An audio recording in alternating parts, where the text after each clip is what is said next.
Coming up tonight on Nightside, the Yuma distracted driving ordinance begins today. We'll tell you what to avoid so you don't get a ticket. And the Tucson couple accused of imprisoning their 3 daughters were found guilty today. We'll have more on other charges they could be facing.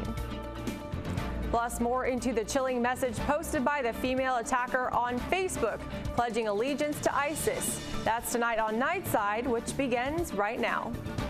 Live from the KYMA studios, covering Yuma and the Imperial Valley, this is Nightside on KYMA News 11. Thank you for joining us on Nightside. I'm Molly Lang. In Southern California and all across the country, Americans are struggling to make sense of difficult times today as the community prepares to lay the victims to rest. Ceremonies were held for victims of 2 other mass shootings in the last 3 weeks. NBC's Kevin Tibbles looks at how Americans are trying to cope with these events without giving up hope. Well, we have more on that final chilling message posted by the female attacker on Facebook, pledging allegiance to ISIS. There are well over 1 billion Facebook users and so many other social media networks that as terrorist sympathizers increasingly spread vile messages on social media, it's making the job of monitoring alarming messages nearly impossible. NBC's Tom Costello has our report. All right, well, the Mesa Police Department is investigating an officer-related shooting from last night that left 1 suspect dead. Police responded to a call of a suspicious person at about 10 p.m. Residents reported a man wielding a 3-foot metal pipe. When officers arrived, the man refused to drop that pipe. Officers shot him with a stun gun, but he jumped up from the ground, and that's when they took him down. He was taken to the hospital, but later died from his injuries. And a jury found the Tucson couple accused of imprisoning their 3 daughters guilty today of all 14 of their charges. Fernando and Sophia Richter are guilty on all 14 charges of their child imprisonment case, including child abuse, kidnapping, and aggravated assault.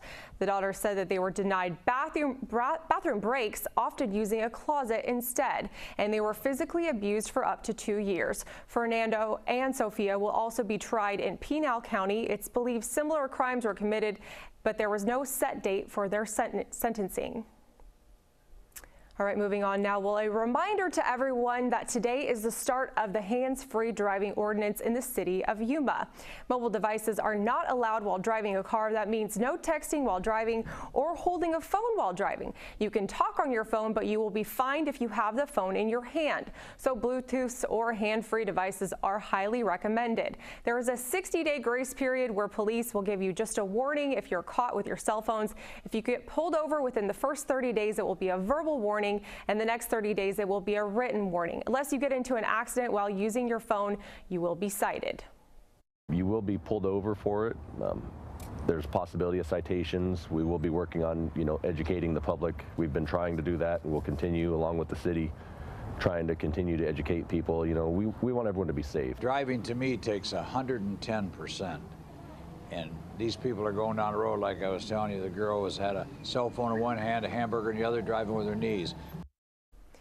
The ordinance was adopted on November 4th, and fines start out at $100. And if you cause an accident, the fine will increase to $250. If you'd like more information, please visit our website at kyma.com. Well, gun sales on Black Friday hit record highs according to the FBI. More than 180,000 gun background checks were done.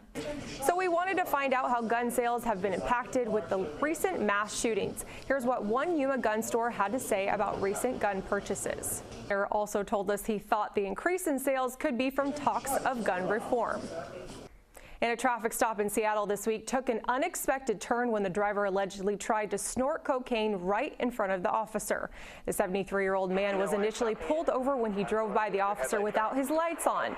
The officer was going to give the man a warning because he had a clean driving record until he found him scooping cocaine out of a glass vial. Well, definitely interesting story there. We'll be following that. And a small plane is forced to make an unusual landing in Palm Springs, California. Officials say the plane was having landing gear problems, so the pilot safely executed a belly landing at Palm Springs International Airport. Fire crews were on the scene and hosed the plane down after sparks flew. There were no reports of any injuries. Officials say the plane was coming from Missoula, Montana.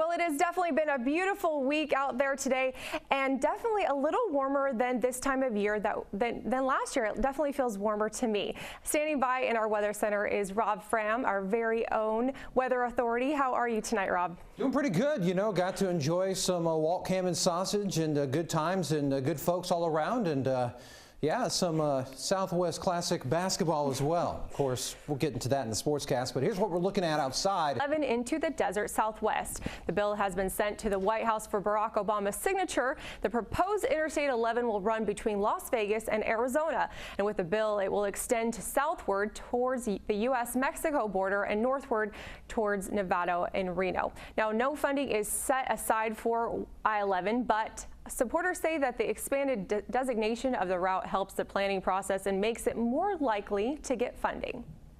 And thousands of farm workers crowded the one-stop parking area in Calexico for breakfast from the Chamber of Commerce this morning.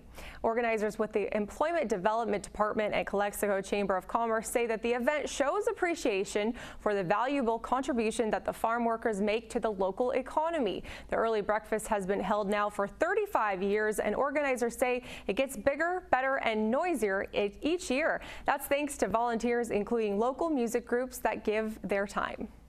It started originally with Mexican sweetbread and coffee, and it's grown to this wonderful fiesta to show all of our farm workers how much we appreciate all that they do.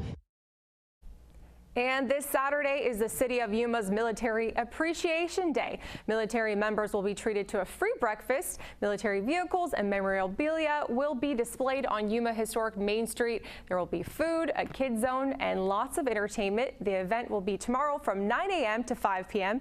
and the cost is free. For more information, you can go to kyma.com. And get ready for some of the best barbecue ribs in Yuma. The 13th annual Rachel Dieterman Memorial Rib Cook-Off is tomorrow at the Yuma Catholic High School. I got to taste some of those ribs tonight, got a little preview, and I have to say that they are delicious. The event starts at 11 in the morning and ends at 3 in the afternoon. The cost is just $10, so you can see teams compete and enjoy the yummy ribs and sides and take part in the local entertainment and raffles. Well, during the holiday season, nativity scenes become the norm, and if you are a fan, we have some very good news for you. First Methodist Church in Yuma is hosting their nativity scene display. The event runs today and tomorrow at their church located on Gist Parkway and 3rd Avenue. On display are more than 300 nativity scenes, and the cost to see these amazing works of art is just a can of food, which will be donated to the Yuma Community Food Bank. Journey to Bethlehem will be on display on Saturday from 9 in the morning until 3 in the afternoon. And Christmas time is in the Imperial Valley. The El Centro Christmas Parade is taking place tomorrow from 10 a.m. until noon. The parade begins on Main Street and it will head east and turn south on 8th Street. The parade ends on Aurora, and there will be more than 100 entries there. And then we will also be out there, so make sure to say hello to us, and we will definitely say hello right back. Well, coming up right after the break, a special surprise for a little girl by jolly old Saint Nick himself. That's next. And also on News 11 this weekend, the real-life story of a man who went from facing the death penalty to joining a world-renowned ministry comes to life on stage. We'll bring you the full details. That's next. Yuma in the Imperial Valley. This is KYMA News 11. Welcome back, everyone. Well, an ordinary trip to Walmart turned into a lifetime memory for one little Texas girl. Reporter Veronica Dietrich spoke with the 4-year-old about her encounter with St. Nick. I told him if he was Santa, and he said yes. And as you can see here, the rest is history. Aria and her mom were shopping in an area store when Santa caught her eye. I asked the little girl what she wanted for Christmas, and she was a good girl, and she has an 8-year-old sister, and I took the stuff that I had in my cart and I put it in her basket. It makes me feel happy for her because we both really love candy, and my sister's the one that really eats sweets. Hill tells us every year around this time he meets a lot of people who see jolly old St. Nicholas in him. But it's usually when he's dressed in the red suit. How did you know it was him? How did you recognize him? Because of his long beard. Aria's mom, Anna Marie, says it was a sweet gesture, and she's thankful to Santa for keeping the Christmas spirit alive. There's just so many bad things going on in the world today that just a simple act of kindness like that, it just reassures you that there's still good people and there's still good things out there. The kind gesture has gotten quite a response on social media as well. Almost 21,000 likes and more than 4,600 shares. And Santa in general makes me happy all year round because I have something to look forward to. It's just a part of my life. You want to say anything to Santa? Yeah. What do you want to say? Thank you. Such a sweet story. Well, Hill says that he has been playing the part since he first moved to Amarillo more than 30 years ago. Well, a play is coming to the stage in Yuma this weekend. It's based on a book and the life of a man who went from facing the death penalty to joining a world-renowned ministry. News 11's Asal Razai has the story. From the book to center stage, the story of Art Blahos is astonishing. A story of the struggles through prison, addiction, and facing the gas chamber for crimes he cannot take back. This is a miracle of grace, and due to the ministry of Victory Outreach and, of course, the grace of the Lord Jesus Christ, 30 years ago, I came out of this lifestyle. And true, as you mentioned, I was a former hitman for the Mexican Mafia, did 17 years in prison. Blahos joined us on News 11 Sunrise, where he talked about the hardest parts of his life as a Mexican Mafia hitman. Well, I believe one of the hardest things to do in the previous life that I lived was to sometimes come against or to say maybe make a hit on a friend or an associate that you knew was a good person, or maybe we call it politics, that it didn't deserve the hit, and but you have to go ahead and do it because if they don't, then you'll be hit. Blahos shares his story in hopes of reaching young men and women who might be leading the same lifestyle he was fortunate enough to escape. The reality that we try to show the young people what's behind the veil. If you open the curtain, then there's a horrible, horrible life that's, the reality is waiting for them, but it could be avoided, and there's an alternate lifestyle for the young people. For a signed copy of the book and first-hand look at his life depicted on stage, you can catch the event tomorrow at the Mary Elizabeth Post Auditorium. Reporting in Yuma, Asal Razai, News 11. The 16th annual Southwest Classic enters its second day. We'll bring you the highlights of some of the tournament's intriguing matchups coming up in sports. And coming up in your weather forecast, what's intriguing is the fact that we're continuing to work our way up that temperature ladder. We'll tell you how far we're going and how fast we're getting there right after this. Definitely, Rob. Thank you. Well, animals at Sydney's Taronga Zoo enjoyed an early delivery from Santa this year and were treated to edible Christmas presents.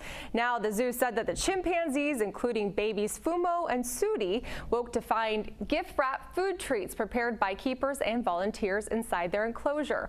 Local media reported that Fumo, a 15-month-old baby chimpanzee, spent the day playing with Christmas paper and boxes.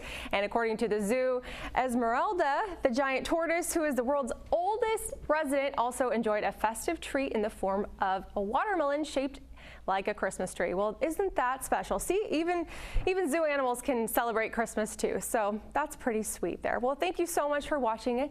Join us tomorrow for the early edition and Nightside.